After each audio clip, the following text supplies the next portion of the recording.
Tighten up, leaders. Welcome to the Nuts and Bolts of Leadership, the show that drills into the foundations of what leadership is all about. I'm your producer and co-host, Hali Gibson. And I'm your host, Billy Duren. Join us as we sit down with leaders from across the country to mine for nuggets of wisdom.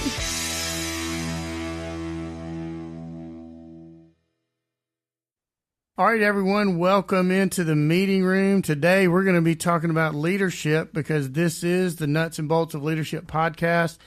I'm the host, Billy Duren, and in the meeting room today is Hali Gibson, our co-host. And Hali, I'm just wondering today, we've been a minute since we've been here. What's the nugget of the day?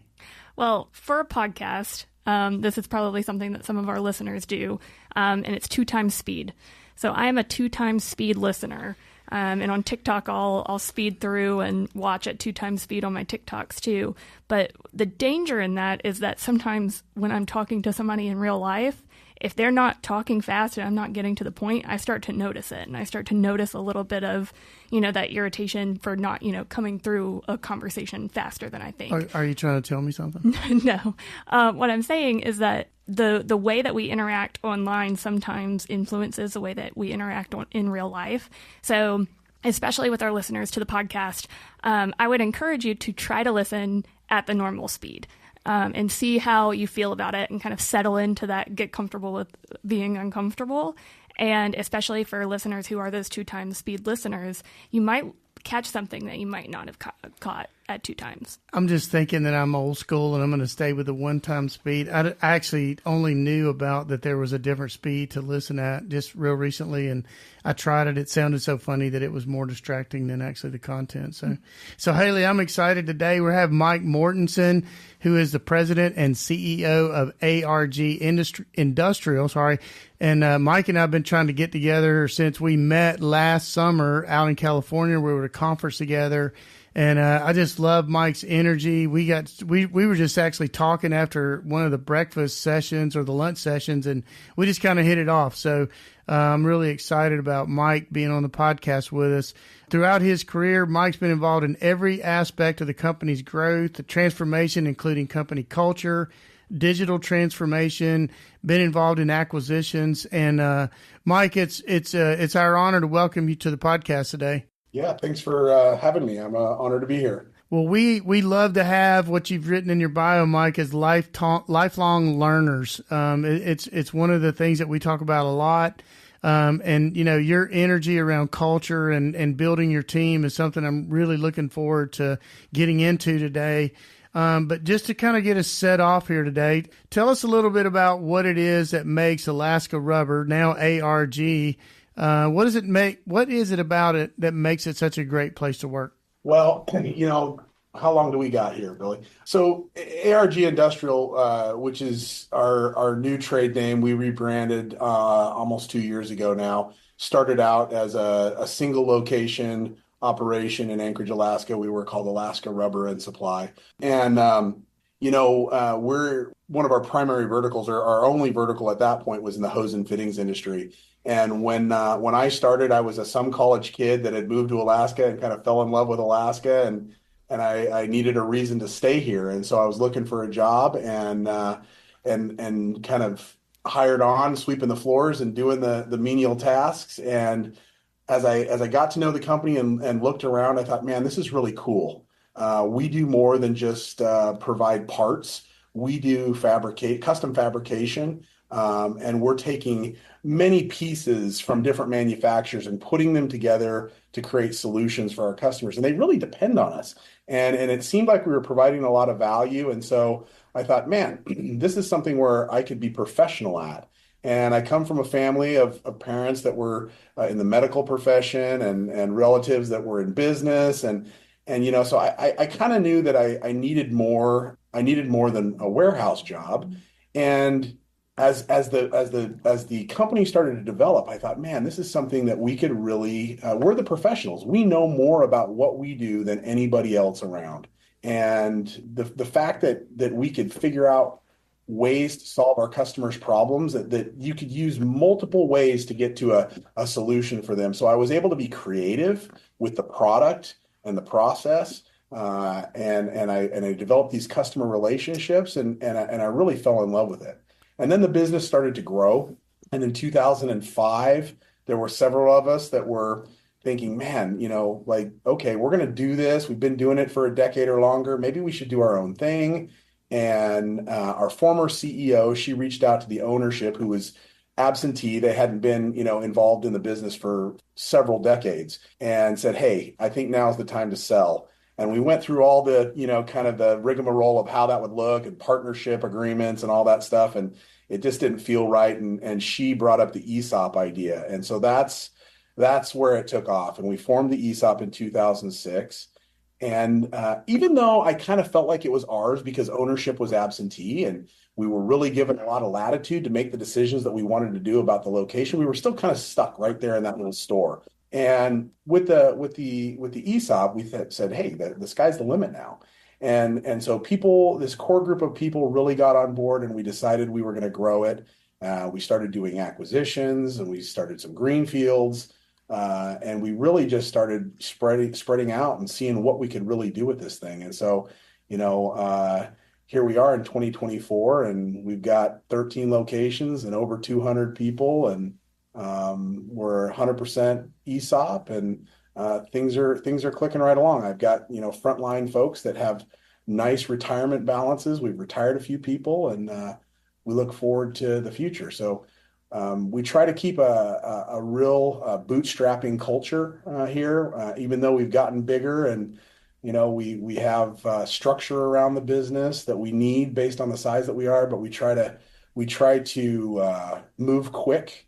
We try to have a growth mindset. We're not so tied to the way it's been. We're willing to take some risks and strike out and do some new things. Is really what we've been doing the last few years, for sure, is really engaging in a lot of that. And I think it pays dividends. So we try to keep it fresh and keep the front line engaged. And promotion from within is a huge part of our culture. Most of our executive staff is homegrown to some extent. And so, yeah, it's all about the people, for sure. And that's what keeps it fun. I told you, Hali, that he was going to bring it. I told Hali before we started, this guy's going to bring it. So just I've already got a half a page of notes, Mike, to follow up on. And really, all joking aside, this is a really cool phrase. Bootstrapping is something I could get in. I'm just telling you, that would be the culture I'd be looking for. Tell me a little bit about what bootstrapping means to you. That's an interesting phrase. Well, so I started as the delivery driver in the company, right? And so I've been here, this is my 30th year, and I was able to learn things from the ground up. We've taken the approach, hey, let's do what we can with the resources that we have. When we hit the ceiling, okay, then let's look outside the company and see if we can find somebody that has a different experience, maybe more experience, right? That we could bring that could offer us help. But let's get in there and get our hands on this thing and see what we can get done. We've got a tremendous community that we're associated with, both the ESOP community and the trade industries we belong to, in the hose and fitting side of our world and in the lifting and rigging side of the world.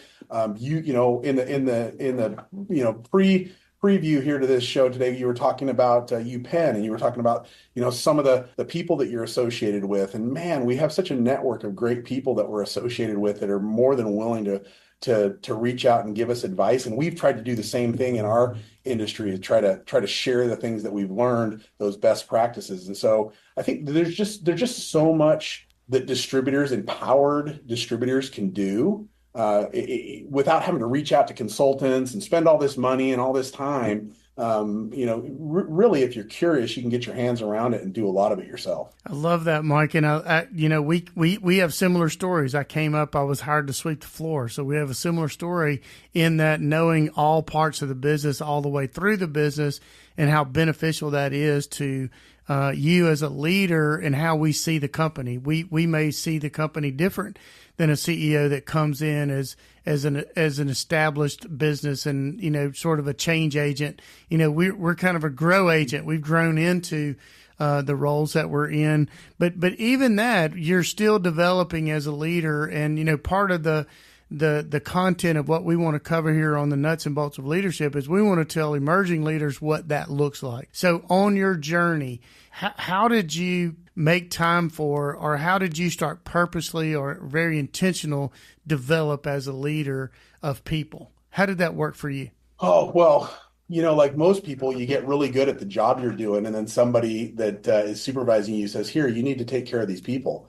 And, I think that we all have some skill sets. Some skill sets lend themselves to leadership, but I don't know that leaders are born. I think they're kind of made. And so that comes, in my experience, at least through some trial and error. And I made a lot of mistakes. And fortunately, I had a leader and some mentors that were patient enough with me to let me do some of the things maybe in a different way than they would have done, and get my nose bloodied a little bit and figure out that okay, there's better ways to do things.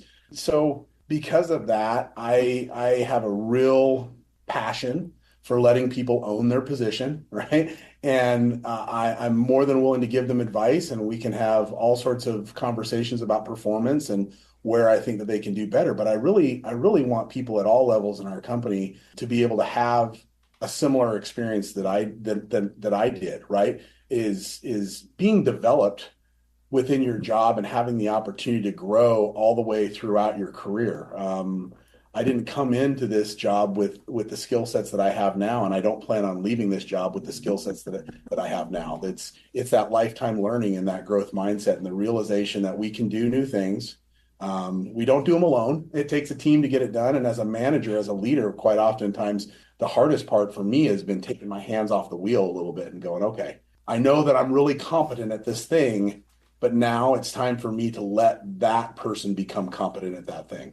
Right. And the more that we do that as leaders in our company at every level, the more that we've let our direct reports steer. It's created a really powerful leadership culture in our business, right? Where we have leaders at every level. And I tell our people all the time, all the way down to the front line, that our company will progress at the pace with which our people progress. And so I'm really, really passionate about giving people opportunities to lead wherever they stand, even if they don't have a title. Yeah, I had a quote this week. A young man said, "The greatest gift my dad ever gave me was the gift to fail." And I was just thinking about how often, if we're not careful as leaders, we're trying to caress and make sure everything's just right before leadership is emerging leaders are able to grab the wheel. We try to make everything perfect before, but I like what you said there, is that to kind of get your nose bloody is you're going to run into a tree every now and then, and having that ability to fail within reason. We want to put people in an opportunity to be successful, but giving them that opportunity to go through that experience of maybe this wasn't the best decision and what did I learn here. So Mike, as you develop the culture and as the culture is developing at ARG, what do you feel like your part is in that? I mean, we talked a little bit about the leadership role here, but the culture is the people, and we get that.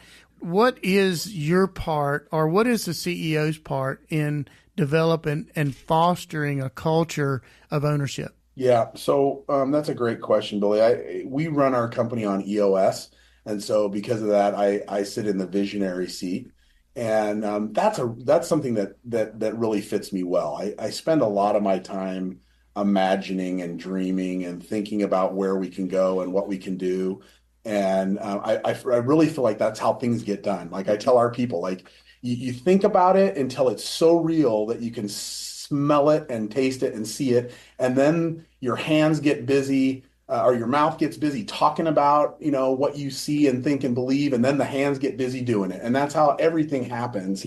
And so I spend a lot of my time in the visionary role, thinking about where we're going, and then working with my team to get all the brick and mortar put together around how we're going to get it done, and then communicating that consistently, like relentless communication of the vision. And I spend about 3 to 4 hours every quarter in each one of our locations with our frontline people talking about the vision, letting them ask questions, letting them throw rocks at where we're going, getting feedback from them to make sure that the team feels good about what we're doing, even when it seems hard.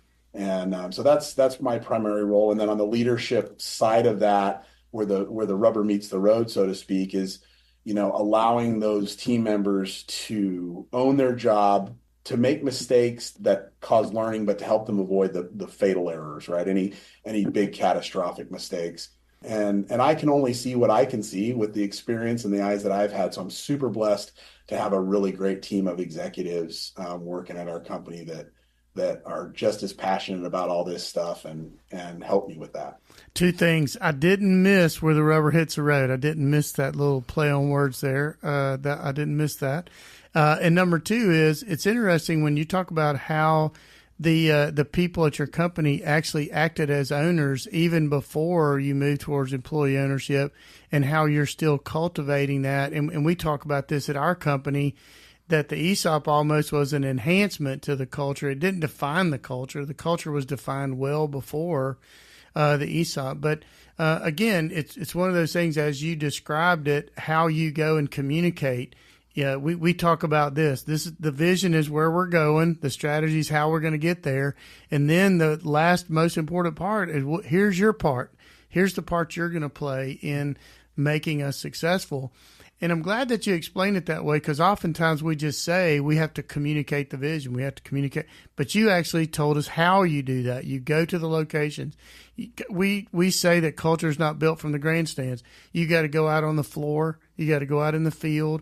You got to stand in front of your team and say, what are your questions? What are those tough questions? And I appreciate you being willing to say how you do it with your team. Haley? And also being willing to, when your teammate doesn't do exactly what they're supposed to, or, stumbles a little bit, like you said, like you had leaders that let you get bloody and kind of let you make mistakes. And there's a little bit of loyalty in that. So you were loyal to them and they were loyal to you, even if you made those mistakes. And we were talking about that with our team. We do a character core program. And one of our character traits was loyalty. And what came out of that in that discussion was that as employers are loyal to their employees, they will in turn show that loyalty back. So how do we as leaders kind of encourage this growth in our teams, right? So we are loyal to them, they're loyal to us, but we have to show that by investing in them and investing in that loyalty. We can lose that trust in a second. How do we encourage our employees to invest in themselves when we're showing that investment into our teams? Number one, it comes from having the right people on the team. Not everybody is willing to follow your lead when it comes to investing in themselves, and from a education standpoint or a leadership standpoint, they have to want it for themselves. And so, in EOS speak, we call it GWC: get it, want it, capacity. The person has to get the job. They have to understand what's required of them. Number two, which I think should be number one, is they got to want it, right? No matter how bad you want it for them and you think that they would be great, if the person doesn't want it, they're not going to do it. And they got to have the capacity. They got to have the tools, either inherently, or we have to provide them the tools to get that done. And I think that providing the tools is really important. And I think that's a responsibility of the leader. And it could come in the form of training, and it may come in the form of just being there for them when they fall down and get bloody, right? And being there and pick them up and let them know, hey, we all make mistakes. This is not a catastrophic error for you. What can we learn from this? And let's get back on the trail. It's like a friend once told me, just because I have a flat tire doesn't mean I turn around and go home for my trip.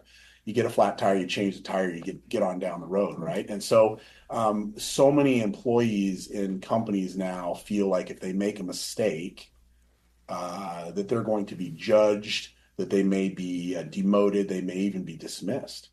And I think that's a fatal flaw in the system of some companies. People have to have the ability to make a mistake and be forgiven for that mistake, and or even have it accepted as part of the process, right? And move on so that they can learn something from it. And that's how leaders are made. Like most of us that are leading, we've made a ton of mistakes, right? That's how we know the pitfalls. And hopefully, with that knowledge, we can also put our arm around these folks and say, you know what, I know how you feel. This stinks, but let's give it another shot. And I do believe that creates a lot of loyalty in your employees when they have that psychological safety that they can try new things, that they can get out a little bit over their skis maybe and risk. And if it doesn't work out, they're not going to get their legs chopped out from under them. So, Mike, I love that. I love that part of your comments, because when as leaders, when we stand up and say, listen, we messed this up, when we stand up in front of our team and say, look, I own this, I saw this one way, I made the decision, and it was the wrong decision, that helps that emerging leader see that and go, well, good night. If he can stand up and say that he owned that mistake, this is a place where I can stand up, and it is a safe place. It is an opportunity for me to grow, because I'm not so worried about, if I make a little mistake, I'm out the door. So I appreciate you not only do we not give up on the trip, but we had a flat tire, we won't give up on our teammates when they stumble and make a mistake. We're there to encourage and coach. And most of the time, as one of my mentors said, sometimes you win, sometimes you learn. That's just part of the process of becoming a leader. Failure and dealing with those things is definitely part of that. How long have you guys been with EOS? We've had several of our CEOs that came on our program talk about EOS. I've read what the heck's up with EOS at the beginning of that book. Tell me how long you've been with EOS, and what is it that you like about it? This November it'll be 2 years that we've been running EOS, and I got to tell you, I'm a Vistage member, and which I love, has been great for my professional development, and it's been good for our company. We had an EOS implementer come speak to us, and I thought, okay, this is interesting, and I'm pretty participatory in whatever I do, so she pitched a book at me for participating, and it kind of sat on my desk for a couple months, and I thought, oh, I should probably read this, and so I slipped it into between the other things that I was reading, and I'm like, holy smokes, this is talking about exactly what I want to do. And I was not new to the company, but I was new to my CEO role, and I knew that we were energetic and we were going places, but it didn't seem like that there was tracks laid out in front of us in a way that everybody could feel. Like, it felt like I even had team members said, you're like a freight train, Mike, and it feels like we're sometimes just plowing off across the prairie and we don't really know where we're going, right? Like, and I'm like, okay, I can see that, right? Like, let's put some tracks out in front of this train. And so it's been really awesome for us to get organized around consistent goals, around the vision that's documented, our core values that actually represent who we are, and they're not, these, like shiny values for the corporate boardroom. They're who we are, and then really creating communication that goes all the way from my office all the way to the front line. That's in the weekly shop meetings, and then messages that bubble all the way up from that. So it's been a really good process for us. In fact, I'm just getting ready to leave to Seattle right after this to go to our quarterly offsite for our senior leadership team with our implementer. That's good. So our study on programs, platforms, all the different things that are out there, how we filter through those things. I mean, because they come at us hard and heavy. We did the offsite 2 years ago, I believe now. We developed our core values, and it was transformational to our company that we simply boiled them down to humble, hungry, aware, instead of like you say, the shiny placard that sticks on the wall. And our company now, as we have immersed, communicated, that now almost anyone in our company, if you've been with our company more than 3 weeks, you can say what our core values are, and that's important to us. But I think there's more work for me to do in investigating EOS. I've heard so much about it. So Mike, we're gonna take a really quick break here. We've got a lot more questions to ask. We're with Mike Mortensen. Mike is the CEO of ARG Industrial, and we'll be right back. Threaded Fasteners is a 100% employee-owned company whose mission is to create value in and for the people we serve. So, if you're interested in learning more about how we develop a people-centric culture, or if you're interested in a customized fastener solution, send us an email at culture@threadedfasteners.com. That's culture@threadedfasteners.com. All right, everyone, we're back on the Nuts and Bolts of Leadership podcast, and we got a good one going.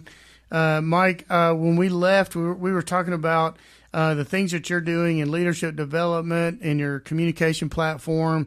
Love what you guys are doing with EOS. Matter of fact, now I've got to go back and pull the book off the shelf, read back through EOS. One of the things that you talked about a few minutes ago was communicating your vision. And, when we talk about vision and strategy at Threaded Fasteners, we talk about tactical moves that are going to happen within the next 12 months and strategic moves that are going to happen on beyond that. So how do you communicate when you talk about laying tracks out where your folks can clearly see where we're going? What does that look like from a short term, balancing the short terms? These are our nitty gritty goals compared to what the long-term vision is. How do you balance that with your team? Well, in the communication of it, yeah, there's 100 things to talk about, right? And so I think it's important that we talk about the things that are far out in the distance, at least once or maybe twice a year. I think as we get a little closer, that 3 to 5 year threshold, we need to be talking about those just a little bit more. And in that 90-day threshold, on EOS, we run on 90-day cycles, right? So that 90-day cycle, we need to be talking about that every day, right? Those are the things that are really driving the KPIs that we're looking at. Those are what we call rocks that we're checking in on a weekly basis to make sure that the milestones within those rocks are being hit and the to-dos are getting done. If there's an issue, we discuss it. We pull it out out in the light, and everybody gets a chance to help get the person unstuck. When it comes to communicating to the front line, in an ESOP company, of course, October is employee ownership month, and that's a big opportunity for us to not only talk about what we've done in the previous plan year and hopefully celebrate a nice increase in our stock price, but we also talk about where the company's going for the following year. And what we see coming on the horizon. Of course, in my seat, I spend a lot of time trying to assess what's going on in the broader economy and the industries that we play in, and try to give our people, because they are owners and they should be interested, and many of them are, an idea of what's happening out there and what's going to affect our strategy and our ability to gain traction towards that strategy. So I think it's important to always be talking about the strategy and the vision of the near-term goal, and then at least once a year, throw that BHAG out there and let them know that it's still there staring at us, and that we still have it in the bullseye. Jim Collins reference to good to great. I caught that, the BHAG goal. I'm not sure if we can say on the air what that stands for, but I heard that from Jim Collins, good to great.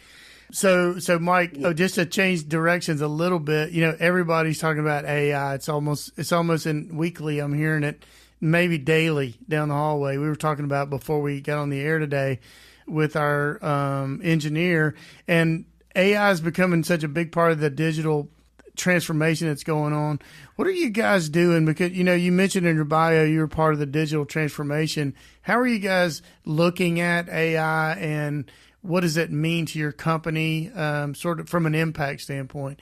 I read an article just recently that the number of employees that are concerned that AI is going to move into their space and take their jobs has gone from a 23% concern almost to a 60% concern in many fields. So, how are you guys addressing that subject? Yeah, another great question, and I'm glad you brought that up. And I think we, when we were last together, there was quite a conversation about that, about especially as employee-owned companies, how we communicate what's coming down the line for our employees. And the way I'm looking at this, and the way that I've been communicating within our company, is that, do I believe that AI and the technology that's driving this in general will become disruptive in our industry? When I say disruptive, I mean, the tasking that we do. And yes, I do believe that the tasking that we do will change.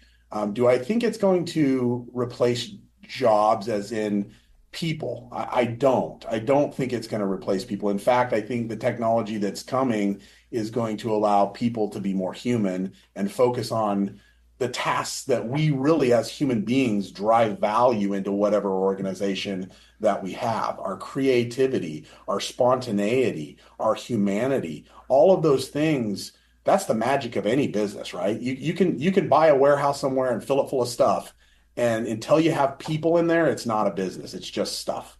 And so I think a lot of the tasks that we have our employees and that we are doing ourselves, we identify ourselves with those tasks as that's our job. And maybe that's even who we are. And I think that that's going to be the paradigm shift that happens. It's going to be less about job displacement as much as identity displacement. And we're really going to need to work with our employees to help them understand that they are more than the tasks that they do, and they are capable of more than the tasks that they do. And that if there's a piece of technology that can make their lives easier, allow them to manage more with less time, and get greater job satisfaction out of that, I think that that's a win-win. So really my role has around this communication is to been kind of calm the waters a little bit and let them know that people are and always will be our most valuable asset. And whatever that we can layer on for technology that helps them do their job more efficiently, more profitably, get more job satisfaction, create a better customer experience, those are investments that we're more than happy to make. But I don't feel like that's going to cause us to eliminate people from our organization. I just don't. Yeah, and I think that's true, Mike, and how we communicate that. And again, it's another one of those safety features and stability features, actually, when we're talking to our team and we're talking to them about the long-term vision of this organization. Part of our long-term vision is to help them develop as individuals. So why would we want to get rid of them if part of our task is to help, part of our responsibility as leaders is to help grow them?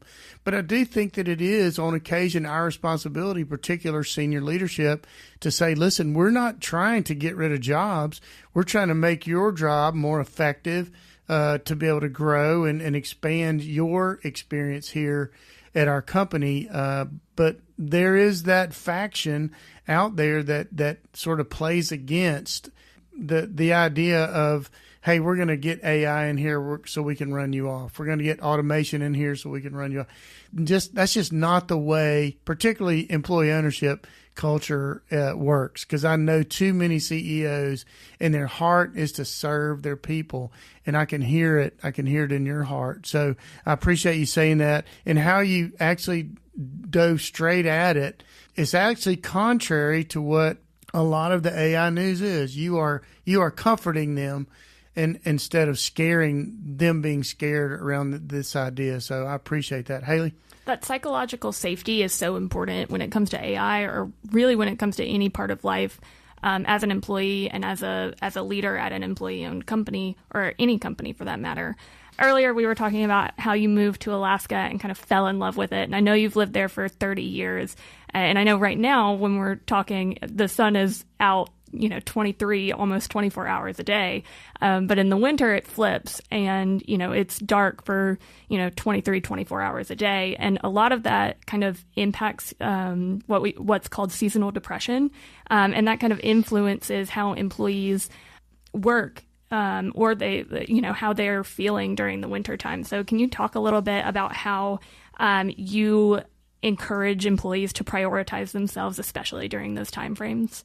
Yeah, sure. That's a great point. And we have businesses in various areas of Alaska, and where I'm at, the days do get short. But in Fairbanks, they get even shorter. And when we have people that are working in the oil fields in Alaska, which are right up on the Arctic Ocean, the days, like you said, you might have 23 and a half hours of dark.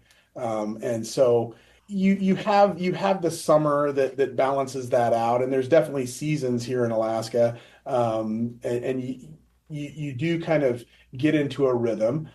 For those hardy people that choose to make Alaska their home, the period between Christmas and Easter is probably the toughest, and you do see people tend to schedule their family vacations during that time.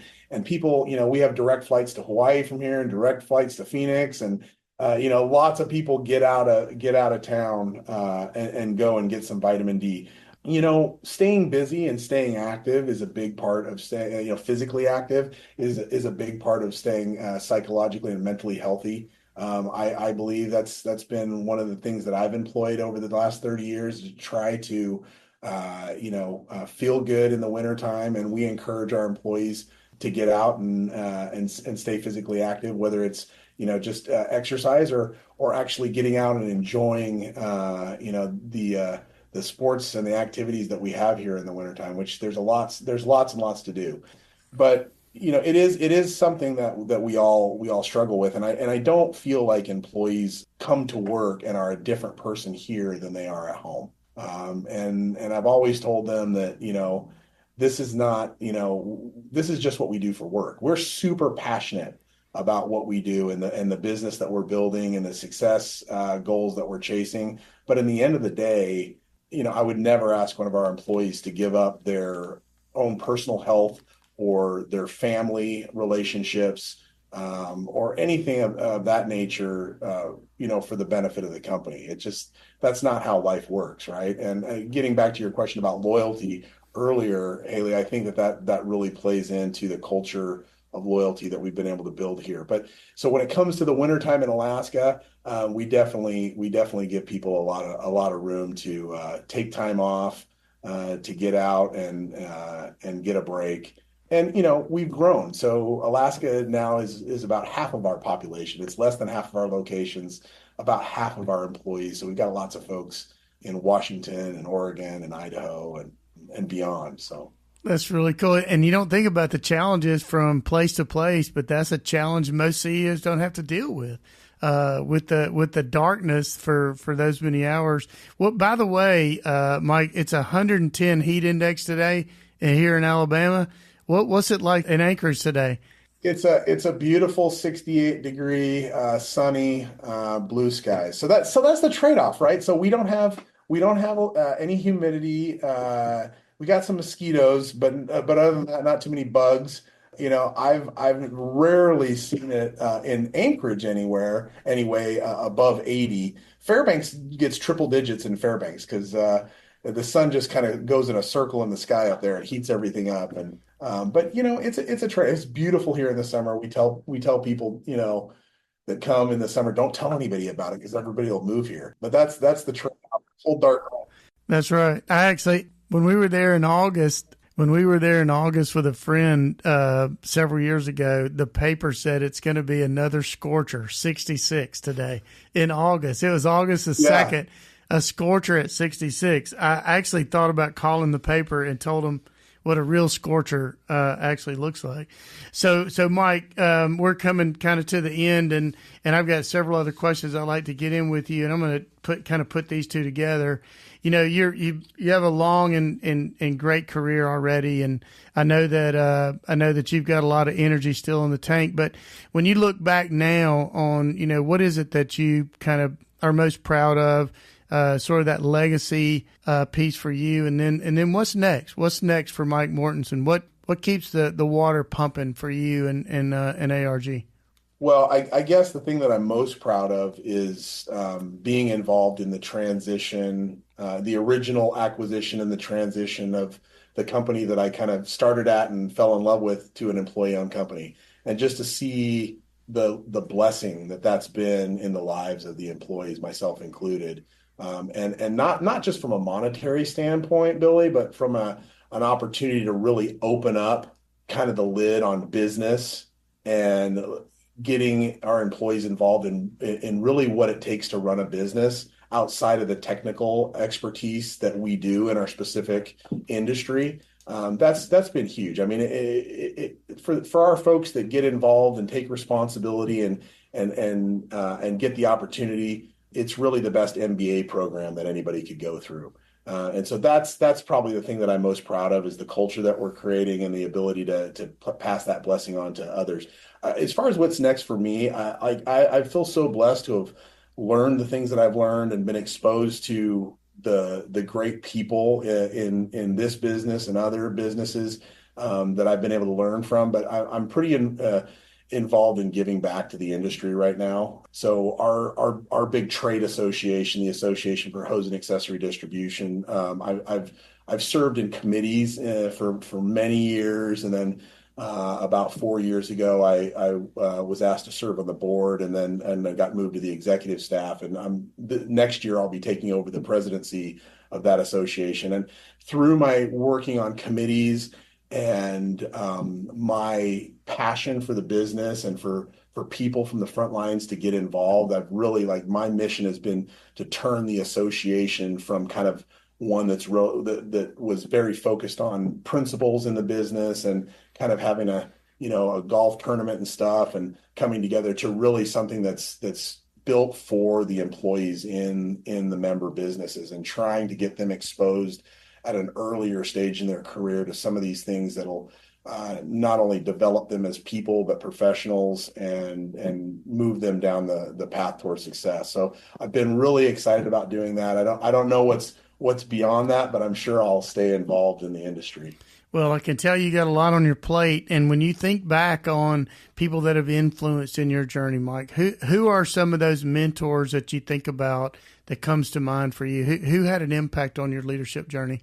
Well, our former CEO, Janice Higgins, her and I worked together very closely for many years to scale the business to where it was back in 2021 when she retired, and definitely learned a lot from her. There's been all sorts of folks that I worked with along the way. I had a boss and a mentor early on named Charlie Lovelace, who, really gave me the reins. He brought me in and taught me how to be a purchasing manager, and just turned me loose and let me kind of find my own way and develop some new processes.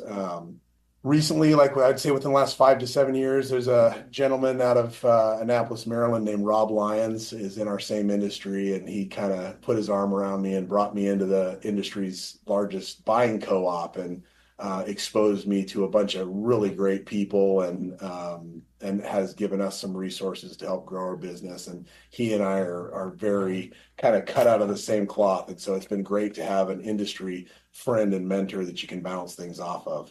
Lots and lots of folks I could name, but I've been blessed to have the association of all sorts of great people that are building good businesses. Isn't it? It's incredible that throughout our career we can look back and see where people just kind of just kind of joined us on the journey at different points of our life where we needed, whether that was we needed a kind of a kick in the butt or a pat on the back.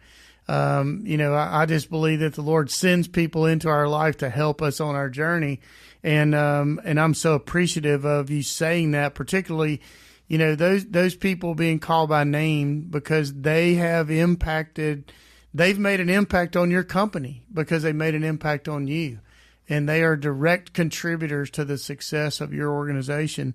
So, Mike, we like to ask this of every of our established leaders who come in the room with us. If we had an emerging leader sitting here with us today, and they're trying to figure out, do I want to give this a shot? Do I think I have anything worthy to bring to the table? Whatever it might be, whatever they might be going through, what advice would you give to the emerging leader to help them on their journey? Something that they could do today to help them on their journey. Number one, believe in yourself. You know way more than you think you do. You have so much to give, right? Whatever you've developed to this point to get you to the stage you are now, it's your responsibility to give that away to somebody else. And that your ability to do that will only enhance your power and ability as a leader. And number three, never stop learning, right?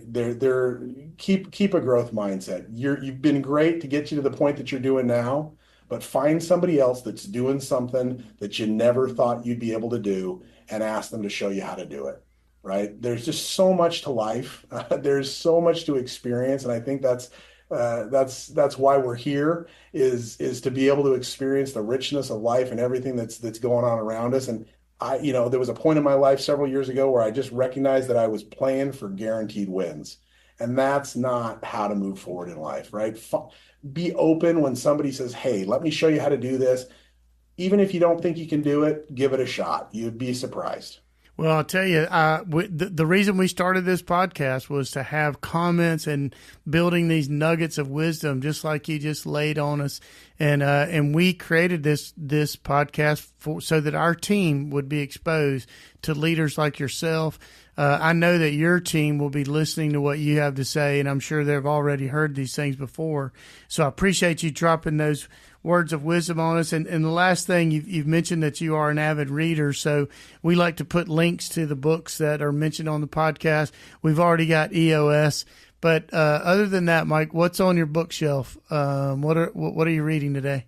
So I'm currently reading a book called The Hard Things About Hard Things by Ben Horowitz. And one of the most awesome books that I've read probably this year is called Turn the Ship Around. Stephen Covey is kind of a contributor to that, but that's another great book, Turn the Ship Around. And then one that stays on my bookshelf and I read from time to time is a book called Wild at Heart by John Eldredge. Mm-hmm. It's a really great book when it talks about the internal stuff. One of my favorite writers. I've read that book, and there's so many great comments in that book. There's a story in there of John Eldredge when he was a kid.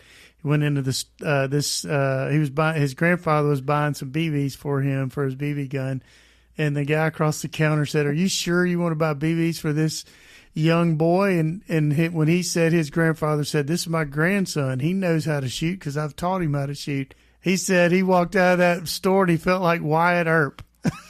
What a great story of the heart. Love that. Love that book. You don't know it. That's a leadership book for sure. It is a great, great book. I appreciate that. Well, Mike, it's been our honor to have you.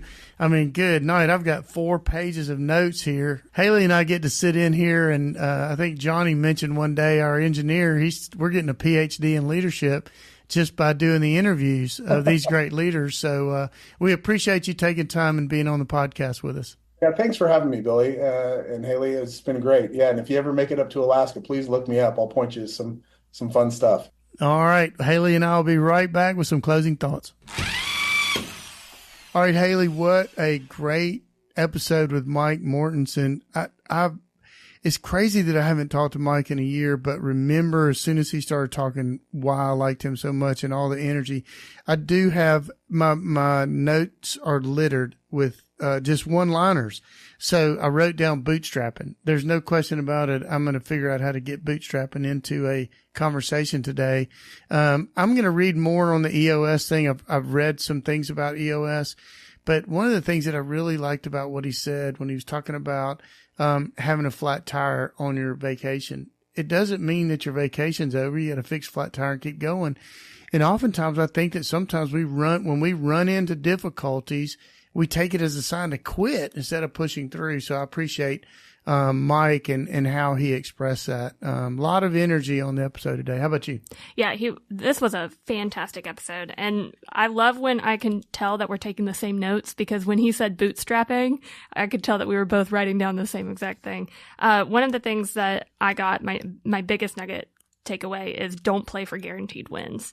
And that was towards the end of the episode. But I mean, it kind of spoke directly to me on I can't solve every potential problem and I can't win every solution that comes my way.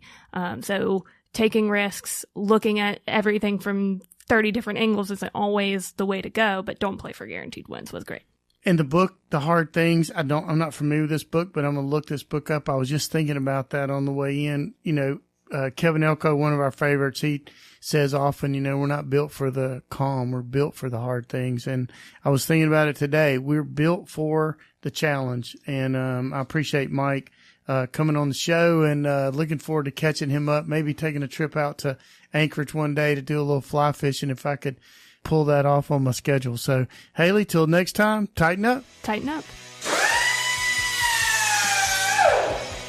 Thank you for joining the Nuts and Bolts of Leadership podcast, brought to you by the employee owners of Threaded Fasteners. If you enjoyed our conversation, please subscribe to, rate, and review the Nuts and Bolts of Leadership wherever you listen to your favorite podcasts. Do you have a leadership story to tell or a question to ask? Email us at podcast@threadedfasteners.com. That's podcast at threadedfasteners.com. This show is made possible by our family at Threaded Fasteners, Inc. Our mission is to create value in and for the people we serve. Interested in learning more about TFI and how we create value in our team, in our communities, and in our customers? Visit threadedfasteners.com. Thank you again for listening. I'm your co-host and producer, Hali Gibson. And I'm your host, Billy Duren. This show is edited and produced by Johnny Glenn and our friends at Deep Fried Studios.